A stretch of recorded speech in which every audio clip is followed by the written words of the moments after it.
मेरा एक सपना था और बहुत बचपन से था। पर मैं बहुत ही एक मिडिल क्लास फैमिली से आती थी। सिर्फ महिलाओं के लिए ही क्यों? उस टाइम पे पता भी नहीं था बिजनेस टाइकून क्या होता है। टीवी में देखा होगा कि भाई ये तो बहुत स्मार्ट लोग हैं, बहुत अच्छा कर रहे हैं। और स्कूल में भी जाती थी जूनियर क्लासेस में, तो वो बोलते थे दीदी ऑटोग्राफ दो, तो प्राउडली लिख देती थी श्रद्धा कलानी बिजनेस टाइकून। क्या बात है, खुद की स्टोरी भी काफी इंस्पायरिंग है। तो मुझे ये समझ में आया कि ये प्रॉब्लम सिर्फ मेरी नहीं है। श्रोताओं को क्या कहना चाहोगे आप? यस, एक्सपेरिमेंट करो। एक्सपेरिमेंट का मतलब ही है कि वो या तो सक्सेसफुल होएगा या फेल करेगा। जी। श्रद्धा, बहुत बहुत स्वागत है आपका रेडियो विश्वास के स्टूडियो में। धन्यवाद श्रद्धा। सो श्रद्धा, आप सीए हैं और सीए होते हुए भी आपने एक अलग लाइन चूज करी, तो उसके पीछे क्या वजह थी?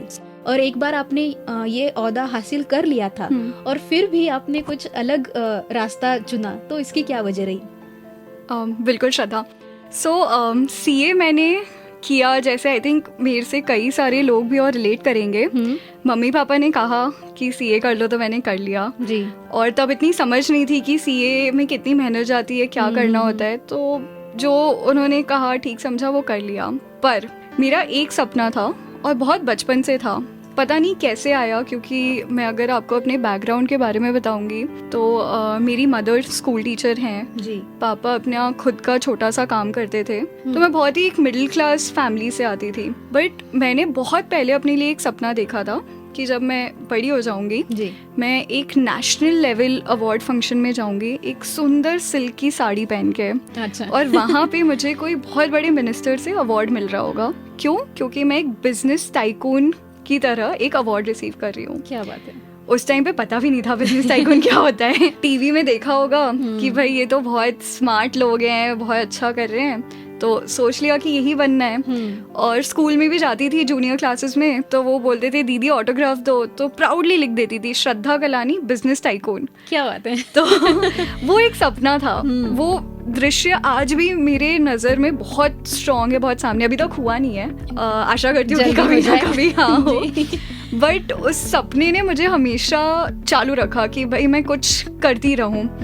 और वो शुरुआत की मैंने सीए किया, बहुत कुछ सीखने को मिला जब सीए किया। मेहनत क्या होती है, कंसिस्टेंसी क्या होती है, वो सब मैंने सीए से सीखा। अगर मैं नहीं करती वो तो मुझे ये सब कुछ नहीं आता। और फिर मैं अपनी रास्ते चुनती गई, खुद बनाती गई। मैंने मास्टर्स किया सोशल एंटरप्रेन्योरशिप में, क्योंकि बिजनेस तो करना ही था और मेरा समाज के प्रति झुकाव भी बहुत ज़्यादा था। मैं बच्चों को पढ़ाती थी एनजीओ में जब सीए की पढ़ाई करती थी।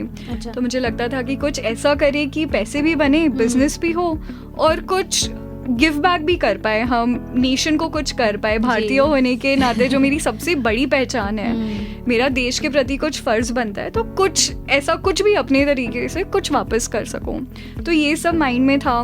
फिर जब मेरा कोर्स हो गया तो मैंने कुछ CSR में काम किया। फिर उसके बाद मुझे लगा कि नहीं, और तेज़ भागना है जी। तो बहुत हाथ पैर मार के मैंने दूसरी जगहों पे काम किया। और करते करते मैं फाउंडर्स ऑफिस एक रोल बोलते हैं। अच्छा। जहाँ पे आप जो भी संस्थापक हैं कोई भी बिजनेस के, जो एंटरप्रेन्योर बोले, बिजनेसमैन बिजनेस वुमेन, उनके साथ सीधा काम करने लग गई। तो वो काम कुछ काम इंटेलिजेंट होते थे, कुछ एकदम बेसिक काम होते थे, बट मैं सब कुछ बहुत दिल लगा के और बहुत इससे करती थी कि कुछ ना कुछ तो मुझे इससे सीखने मिलेगा। और मैंने कुछ 4-5 साल किया और वो अक्रॉस फंक्शंस होते थे। तो जैसे फाइनेंस एक हो गया, HR जो हम बोलते हैं, उसमें स्ट्रैटेजी, मार्केटिंग, हर चीज में मुझे थोड़ा थोड़ा एक्सपीरियंस मिलने लग गया उससे। अच्छा।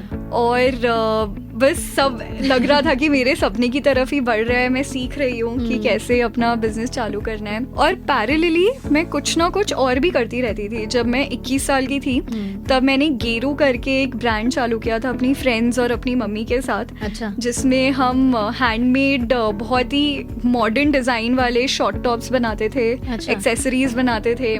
तो वो हमने फटाफट बिजनेस चालू कर लिया। मैंने फाइनेंशियल लिटरेसी में कुछ किया और तब मैंने रेडियो विश्वास के साथ भी कोइंसिडेंटली काम किया था उस टाइम पे थोड़ा। अच्छा। हाँ, वो किया। फिर उसके बाद मैंने खाने का बिजनेस भी शुरू किया। अच्छा। क्योंकि इन सब चीजों में श्रद्धा, एक चीज जो हमेशा से मेरे जहन में थी कि मैं रिग्रेट के साथ नहीं जीना चाहती हूँ अपनी जिंदगी। जो मन आया कर लो, फिर ठीक है, सही होगा गलत होगा वही रिस्क है, बट कोशिश कर लो।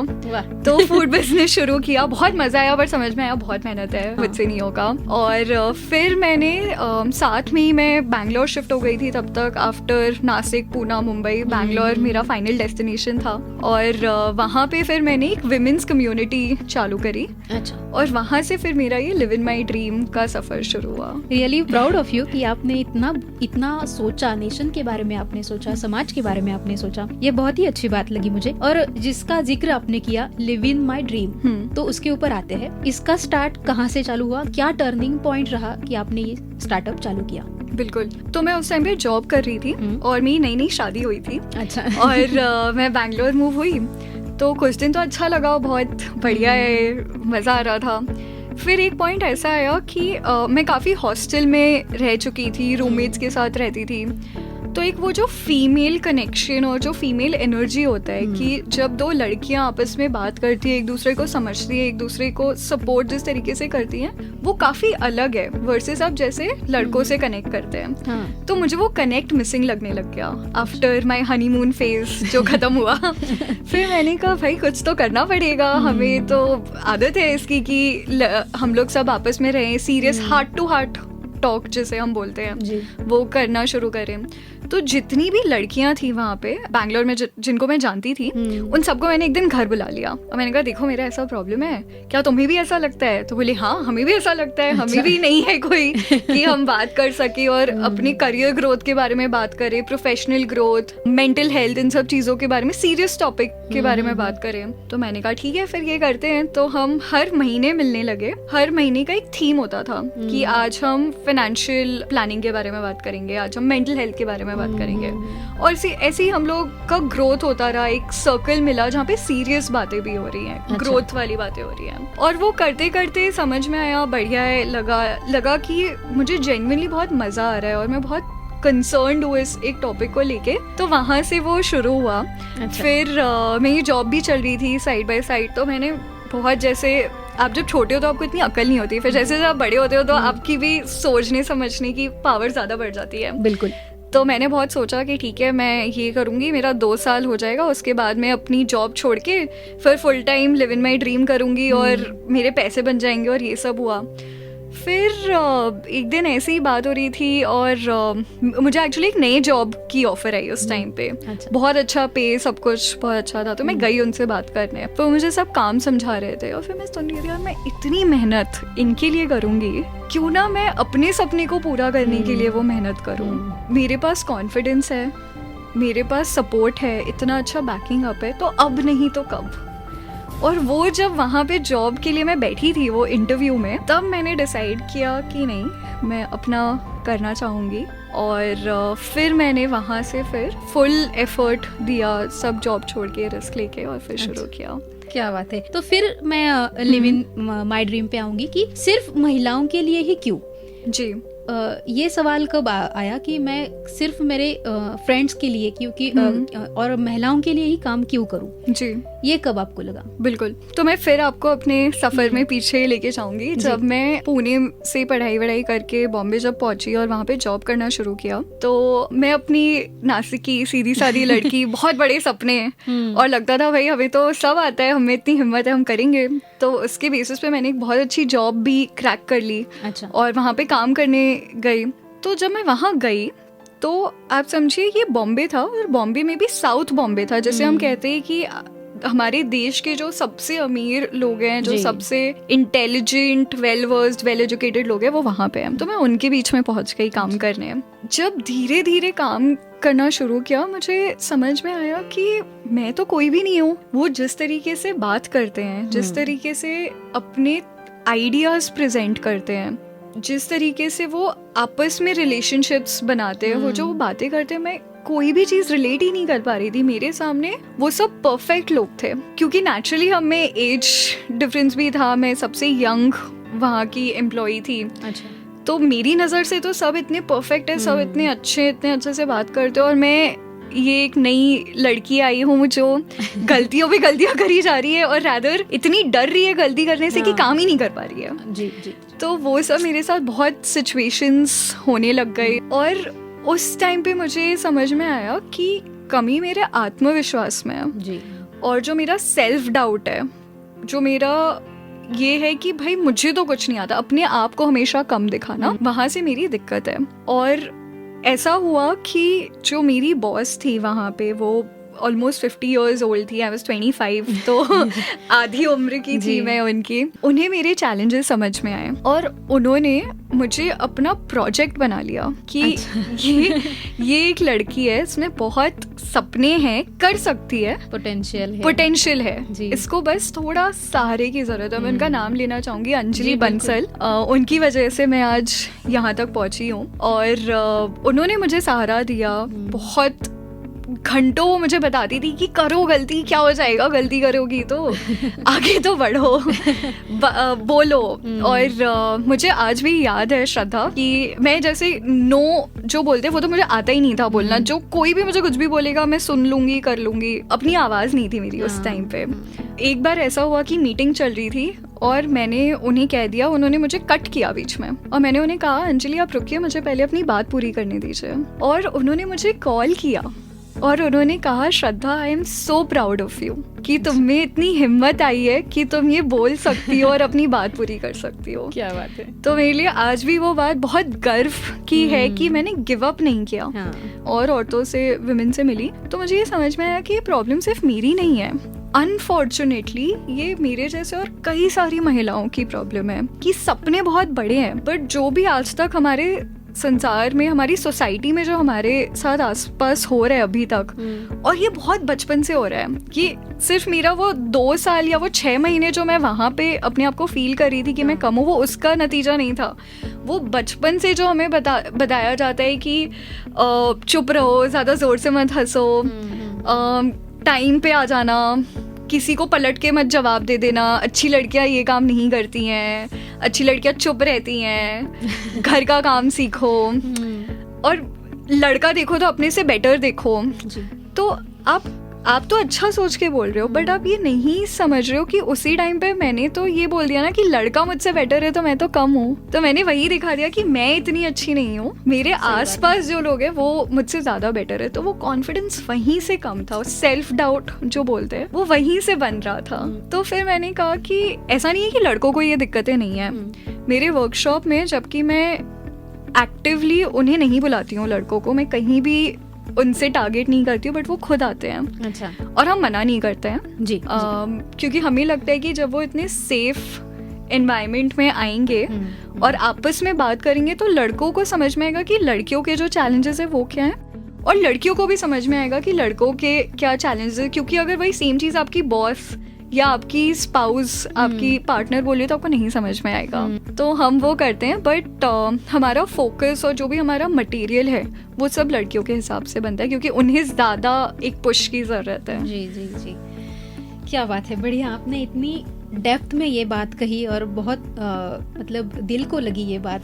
आई होप सभी सुनने वालों को भी इसका सीरियसनेस समझ में आ जाए। सबसे पहले तो आपके बंसल मैडम को थैंक यू, उनकी वजह से आज इतनी अच्छी करियर काउंसलर हमें मिली है, तो उन्हें मैं भी शुक्रिया अदा करना चाहूँगी। अभी आते हैं आपके काम पे ऊपर कि आपका एक्चुअल काम कैसे चलता है। श्योर। तो इसमें श्रद्धा हम लोग 3 चीज़ों पे काम करते हैं। एक हमारे होते हैं वर्कशॉप्स। ये जो वर्कशॉप्स हैं वो आपने सॉफ्ट स्किल्स तो सुना होगा जी।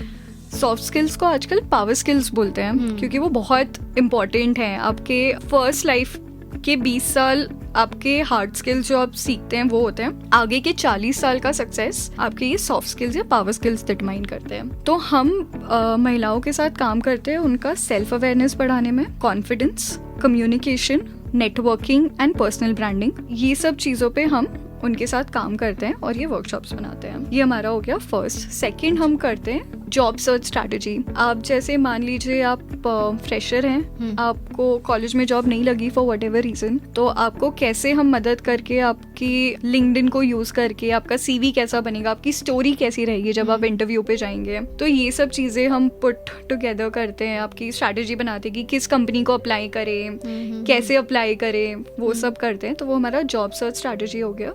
और एक हम करते हैं करियर कोचिंग, जिसमें जनरली जैसे कि आपने कहा कि अगर आपको कोई नया काम शुरू करना है या आप आप सीए हैं, आपको कोई और पर्सनल ब्रांडिंग काम करना है जी, तो आप वहाँ की तरफ कैसे रास्ता अपना तय करेंगी, तो वो सब हम बताते हैं। आपका स्पेसिफिक क्वेश्चन कि अगर आपको अपना काम शुरू करना रास्ता नहीं पता तो हम कैसे जाएं, हाँ, हमारा जितना भी प्रोग्राम होता है और अक्रॉस हम जो भी करते हैं, हमारा फर्स्ट स्टेप हमेशा होता है self discovery, which is self awareness. कि हमें पहले ये समझ में आना चाहिए कि श्रद्धा कौन है जी, और वो जो भी कह रही हैं वो कहाँ से आ रहा है, क्यों आ रहा है, उनकी क्या स्ट्रेंथ्स हैं, किन चीज़ों में वो अच्छी हैं, कहाँ उन्हें सहारे की ज़रूरत पड़ती है। क्योंकि इन सब चीज़ों में कॉन्फिडेंस सबसे ज़्यादा ज़रूरी बात है और हम नहीं बात करते हैं कॉन्फिडेंस के बारे में। तो आपको एक बार आपकी क्लैरिटी मिल गई, फिर हम 1-on-1 ही इसमें काम करते हैं और फिर पूरा बात करते कि ठीक है आपका समझिए ये आइडिया है, फिर हम उसमें आपको हेल्प करेंगे कि और कौन लोग उसमें काम कर रहे हैं, वो किस तरीके से काम कर रहे हैं, उनकी बिजनेस स्ट्रैटेजी वो क्या है। और आजकल सोशल मीडिया और पर्सनल ब्रांडिंग के बिना कुछ नहीं हो सकता, जो दिखता है वही बिकता है। कि आपकी स्टोरी को हम कैसे बाहर ले जाएं, आपके इंस्टाग्राम पे हम काम करते हैं और एक प्रॉपर बिजनेस मॉडल पूरा आपको बनाने में हेल्प करते हैं। तो हम खुद नहीं बनाएंगे, हम आपको एनेबल करते हैं कि आपका स्किल है, हम आपके साथ काम करेंगे पूरे टाइम, बट आप इसको कैसे इतने सक्षम बने कि आप खुद उसे कर सकें। क्या बात है, बहुत ही बढ़िया। तो श्रद्धा, मुझे आपसे अभी पूछना है कि इतने साल का आपका तजुर्बा है, तो बहुत सारे एक्सपीरियंसेस रहे होंगे लड़कियों के या कोई भी जिन्होंने अभी अपना सक्सेसफुली स्टार्टअप चालू किया है, आपने जिनकी हेल्प की है, तो काफ़ी सारे पॉजिटिव रिस्पॉन्सेस रहे होंगे। तो कुछ तो भी आप हमारे साथ शेयर करेंगे तो हमें बहुत अच्छा लगेगा। बिल्कुल, ये मेरी फर्स्ट क्लाइंट है जिसके बारे में मैं आपको बताने वाली हूँ। तो उसके साथ मैंने काम करना शुरू किया। फर्स्ट तो मैं एक फ्री डिस्कवरी कॉल भी करती हूँ, क्योंकि आपको पहले तो नहीं पता है, आपको मैं नहीं जानती, आप मुझे नहीं जानते। तो वो जब आई मेरे पास, उसने कहा कि वो सीए है, बहुत अच्छा काम कर रही है, इंडिया की बेस्ट ई-कॉमर्स कंपनी में काम कर रही थी। अच्छा। और बाहर से तो आपको लगेगा कि वाओ कितना अच्छा करियर है, कितना अच्छा कर रही है, पर उसने कहा कि नहीं, बट मुझे इसमें खुशी नहीं है, मैं ये नहीं करना चाहती हूँ। तो उसने कहा कि मैं लोगों की स्टोरीज बहुत अच्छी लिखती हूँ और मुझे बहुत मज़ा आता है लिखने में और उनकी स्टोरी समझ के और लोगों को बताने में, उसे बेचने में, वो स्टोरी को, ऑथेंटिक स्टोरी को बेचने में। तो फिर उसने कहा मैं जॉब छोड़ना चाहती हूँ। तो आप 3 साल से इतना अच्छा काम कर रहे हैं, आपको जॉब छोड़ना है, बोल तो दिया, बट डर भी उतना ही लगता है कि ऐसे कैसे छोड़ दे, पेरेंट्स को बताना होगा। और प्लस लड़कियों के साथ एक ये भी होता है कि वो शादी का टाइम भी होता है जी, तो वो भी डायनामिक्स आपको सब मैच करने हैं। तो उसके साथ मैंने धीरे धीरे काम करके, आई थिंक हमने सितंबर से काम करना शुरू किया था। उसने अपने पेपर्स डाल दिए हैं और उसने ऑलरेडी क्लाइंट्स पे काम करना शुरू कर दिया है। उसने मतलब शुरू कर दिया है कि पर्सनल ब्रांडिंग, वो जो और संस्थापक हैं, फाउंडर्स हैं, उन सब के लिए अब वो स्टोरीज लिखने लग गई है लिंक्डइन पे।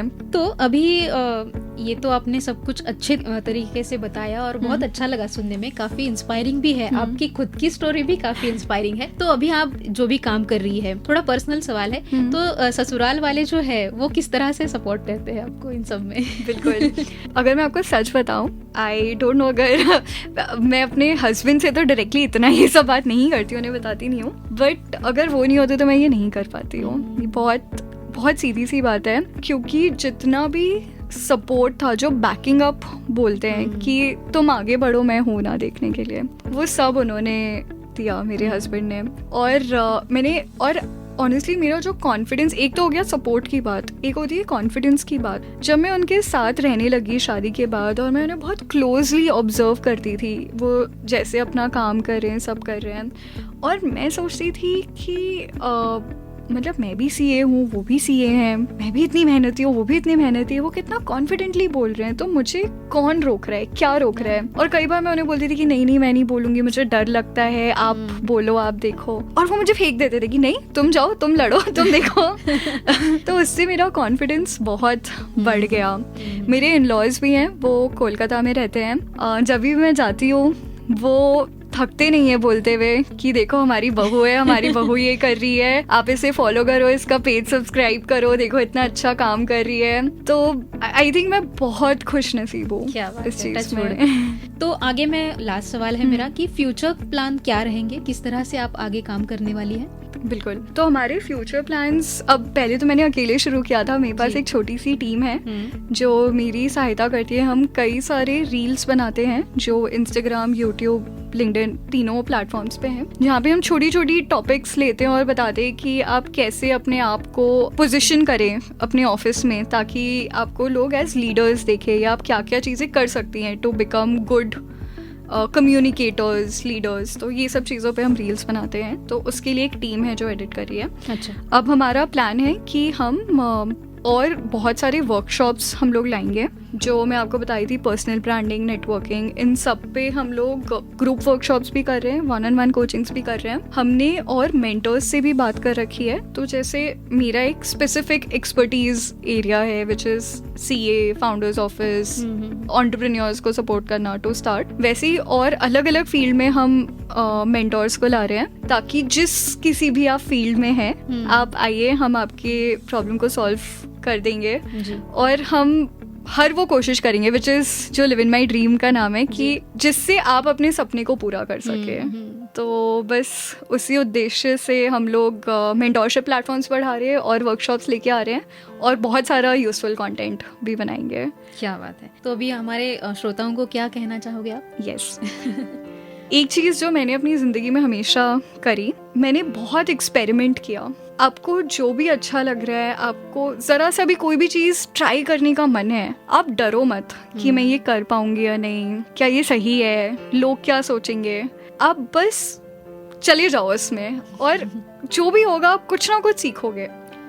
आप पहला कदम लो, उसके बाद सब रास्ते अपने आप खुल जाते हो। और मैं ये बस कहने के लिए नहीं कह रही हूँ, मैंने इतना, मेरा आज जो 8-10 साल का तजुर्बा है उसमें मैंने देखा है जी।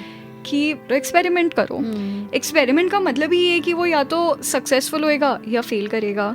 सक्सेस हुआ तो बहुत अच्छी बात है। क्या बात है, बहुत ही बढ़िया। आज आप आए यहाँ पे, इतनी सारी बातें हमें बताई और काफी कुछ सीखने को मिला, और आपके जो भी प्लान्स है उसके लिए बहुत बहुत शुभकामनाएं हमारी तरफ से आपको है, और थैंक यू सो मच इतना वक्त देने के लिए। थैंक यू श्रद्धा, आपसे भी मिलके मुझे बहुत मजा आया हमेशा। Thanks a lot for this. Thank you.